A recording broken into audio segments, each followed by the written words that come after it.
What if the monster a town feared for decades never actually existed?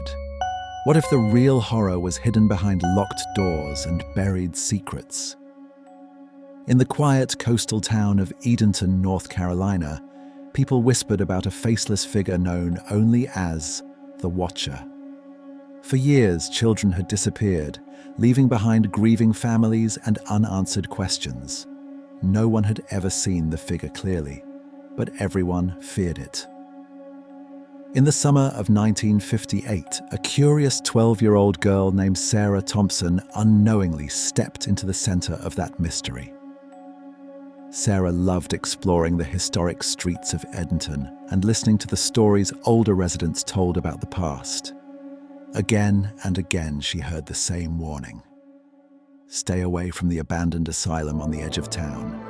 Many believed that was where the Watcher came from. One humid afternoon, while searching through her grandmother's dusty attic, Sarah discovered something strange. It was an old diary belonging to her great-aunt Alice. At first, the entries seemed ordinary, but as Sarah kept reading, the tone grew darker. Alice wrote about strange meetings among powerful people in town and about shadows moving inside the supposedly abandoned asylum. In one chilling entry, she wrote, "Whatever is in that place, it is watching." That night, Sarah could not stop thinking about the diary.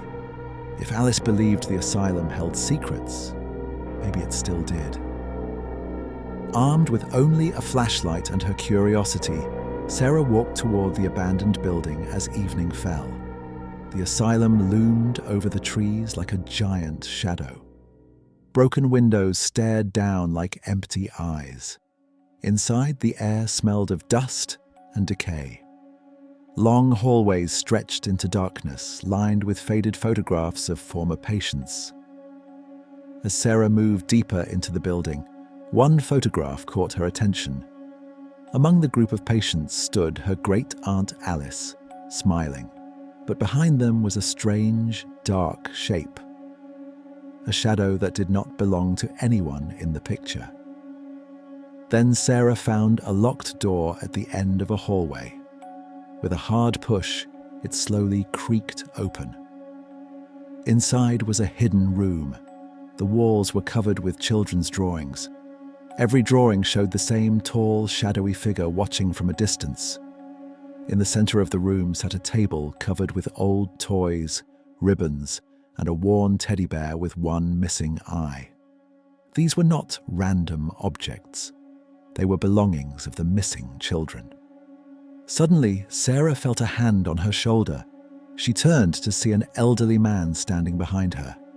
His name was Henry, a former janitor who had once worked at the asylum. With a trembling voice, he revealed the terrible truth the town had hidden for years.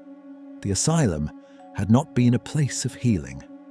Doctors there had secretly experimented on young patients, pushing some into madness and making others disappear entirely. Over time, the town created a story about a mysterious figure, the Watcher, to hide what had really happened. Henry led Sarah outside to a forgotten part of the grounds where he believed the victims had been buried. As they dug into the earth, they uncovered pieces of the past, toys, buttons, and bones that had been hidden for years. At last, the truth about the missing children was no longer just a rumor. Sarah and Henry marked the site with a simple cross, so the forgotten victims would finally be remembered. The town of Edenton could no longer pretend the mystery was only a legend, because the real horror was never a monster in the dark. It was the silence that allowed the truth to stay buried for so long. And sometimes the most terrifying stories are not the ones we imagine, but the ones history tried to hide.